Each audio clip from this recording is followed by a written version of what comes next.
Estamos acá en una misión de colaboración con el Senati y en esta oportunidad vamos a presentar un trabajo que lo hemos designado como del mecanizado tradicional al mecanizado sustentable.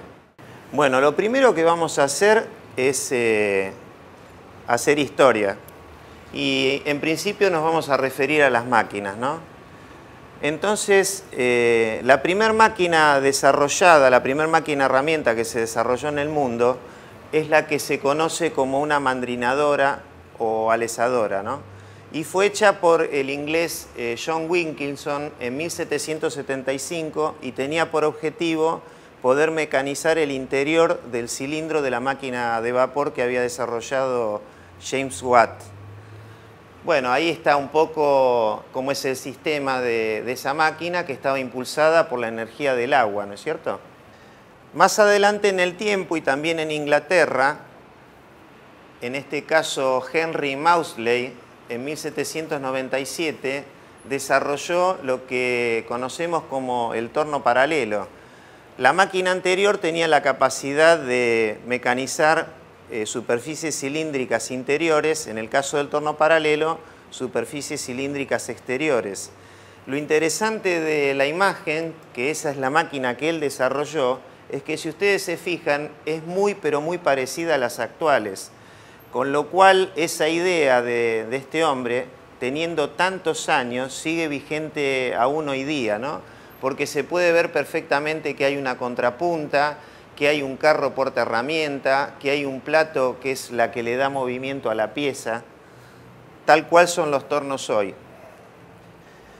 En relación a las fresadoras, la primera fresadora universal fue desarrollada en el año 1862 por Joseph Brown, en este caso en los Estados Unidos.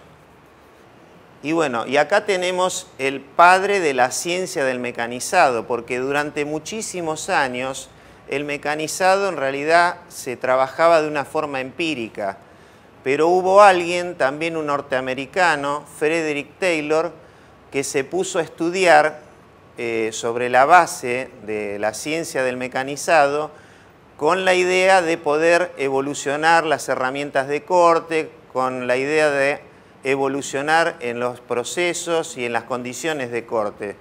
Y bueno, es a él que debemos tres aspectos muy importantes, que son el desarrollo del acero rápido, la fórmula que permite estimar la vida útil del filo de un inserto en función de las condiciones de corte, y después está la teoría sobre la organización científica del trabajo.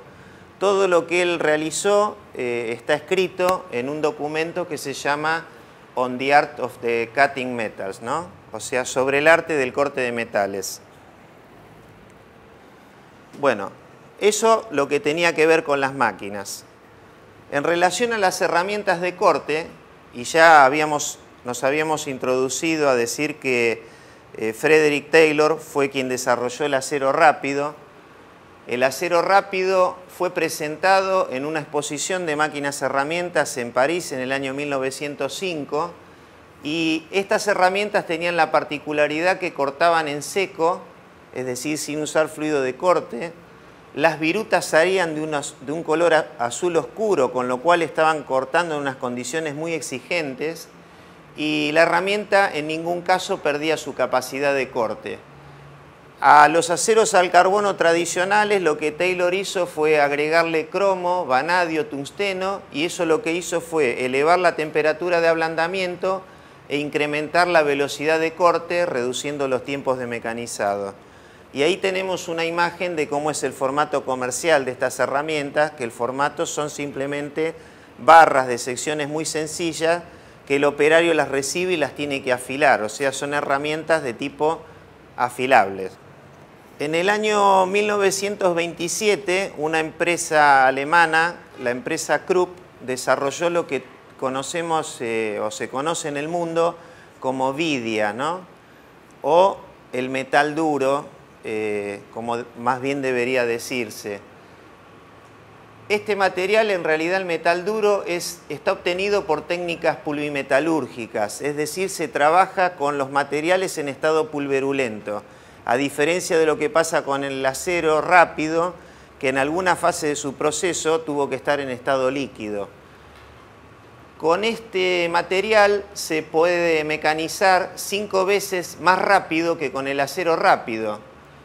Y estaban constituidas estas herramientas de carburo de tungsteno y cobalto. Los insertos, que se pueden ver sus formas ahí en esa imagen, se soldaban a mangos de acero y también eran herramientas reafilables. El desarrollo original que hizo la casa Krupp solamente servía para el mecanizado de fundición. Ese problema se solucionó en el año 1938 con el agregado de carburo de titanio. ¿Pero cuál era el problema? Vamos a ver un video. O sea, fíjense, ahí estamos mecanizando fundición gris. La fundición gris es tan frágil que la viruta es prácticamente un polvillo. Como es un polvillo, genera muy poca temperatura durante el corte. En el caso de mecanizar acero, el acero es un material muy tenaz. La viruta se forma de manera continua, se termina rompiendo porque, bueno, choca contra las partes involucradas, pero la temperatura es mucho más alta durante el mecanizado sobre el filo de corte. Acá tenemos otro pequeño video en donde estamos viendo el mecanizado de una fundición gris, pero en este caso tenemos el material cortado y pulido en forma metalográfica, entonces ahí vemos las láminas de grafito. Lo interesante de ver acá es que la herramienta no necesita avanzar sobre el material para que el material se corte, cuando por el contrario el material es tan frágil que se desmorona muy por delante del filo de corte. Lo ven, ¿no? Que la herramienta prácticamente no pasó por un lugar que algunas décimas de milímetro por delante el material se desmorona. En el caso de mecanizar acero, eso no ocurre bajo ningún punto de vista, ¿no? Tenemos una formación continua de viruta. Entonces ahí tenemos la diferencia. El problema era concretamente la temperatura sobre el filo de corte. Cuando se mecaniza fundición de hierro gris, la temperatura ronda los 400 grados centígrados, mientras que cuando se mecaniza acero se alcanzan los 850 grados centígrados. El material desarrollado por la casa Krupp, que era cobalto y carburo de tungsteno, era estable hasta los 450. Entonces podía cortar la fundición, pero no podía cortar el acero. El agregado del carburo de titanio permitió elevar la temperatura de resistencia del filo de corte hasta los 900 grados y el problema fue solucionado. Acá podemos ver el formato de las herramientas, estos insertos de metal duro, pero de fijación mecánica. Es decir, en donde la herramienta va atornillada a un mango o va apretada por una brida o por un sistema combinado. En el año 1970, y siguiendo la evolución de los materiales, apareció un proceso denominado CVD que permite recubrir los insertos. Los recubrimientos permiten agregar capas muy finas de material muy duro y ese material además presenta un coeficiente de fricción muy bajo, con lo cual se disminuye la cantidad de calor generada por fricción en el mecanizado. Y estos equipos con los cuales se recubren los insertos permitieron elevar las velocidades de corte. En 1980 aparecieron ya lo que se denominan las herramientas de metal duro integral. O sea, acá tenemos ya una pieza cilíndrica larga con canales helicoidales, con formas complejas, a diferencia de lo que eran los insertos pequeñitos, ¿no? Con los cuales se fabricaban las primeras herramientas de metal duro. Se fue mejorando, se fue reduciendo el tamaño de grano de las partículas y se pueden obtener herramientas integrales, como les decía, totalmente fabricadas en metal duro, siendo estas herramientas de buena tenacidad. En 1985 aparece otra técnica de recubrimiento, se llama PVD. La diferencia con la anterior es la temperatura del tratamiento. En el CVD son 1000 grados, en el PVD son 500 grados. Entonces el PVD se puede aplicar al recubrimiento de aceros rápidos, porque los aceros rápidos se ablandan por encima de los 550 grados. Acá tenemos un video muy interesante donde se ve cómo el recubrimiento produce una disminución de la fricción entre la viruta y el material de la herramienta. Ahí estamos cortando acero, en este caso con la herramienta recubierta, coated. Fíjense lo que pasa ahí con la que no está recubierta.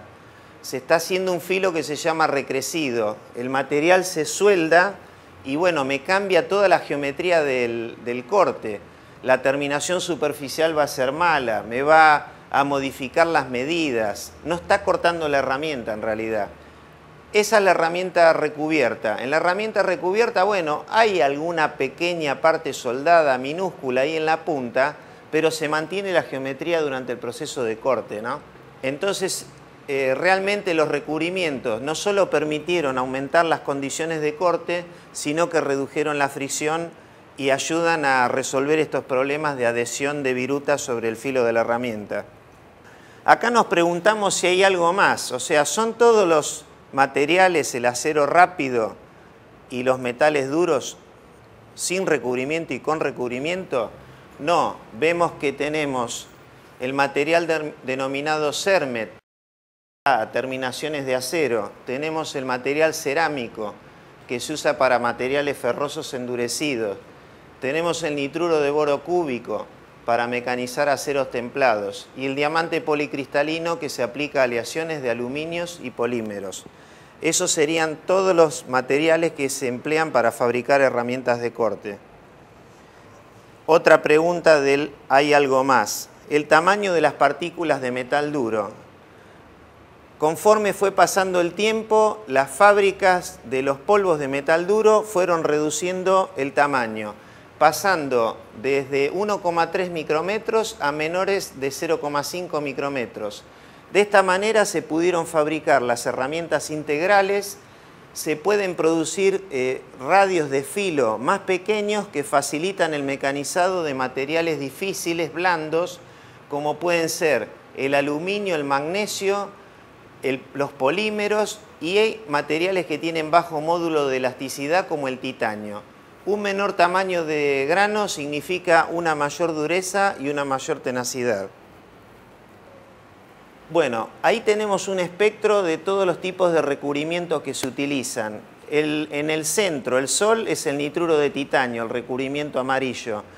Pero sin embargo, hay otro que está ganando mucho espacio, principalmente entre las herramientas de metal duro integral, que es el que está en violeta a la derecha, el nitruro de titanio y aluminio.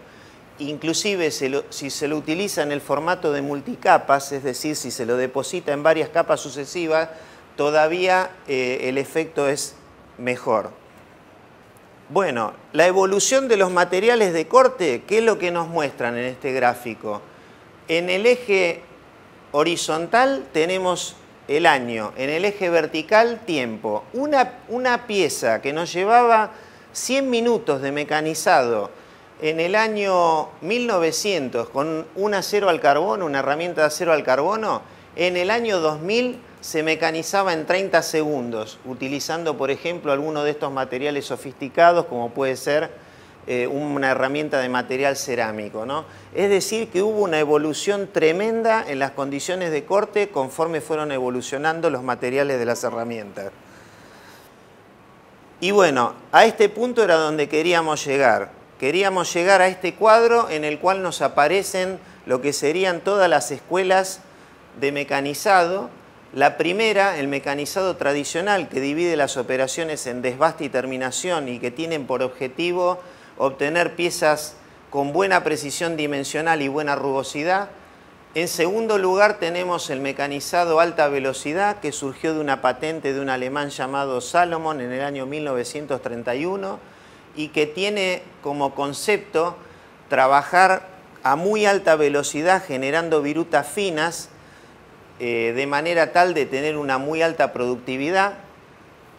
Tercera escuela, el mecanizado de alto rendimiento. El mecanizado de alto rendimiento significa sacar el mayor volumen de viruta en el menor tiempo posible. De nuevo el enfoque está en la productividad. Y el último concepto en el tiempo es el mecanizado sustentable, en donde en el mecanizado sustentable también se le da importancia a lo que es la calidad de la viruta.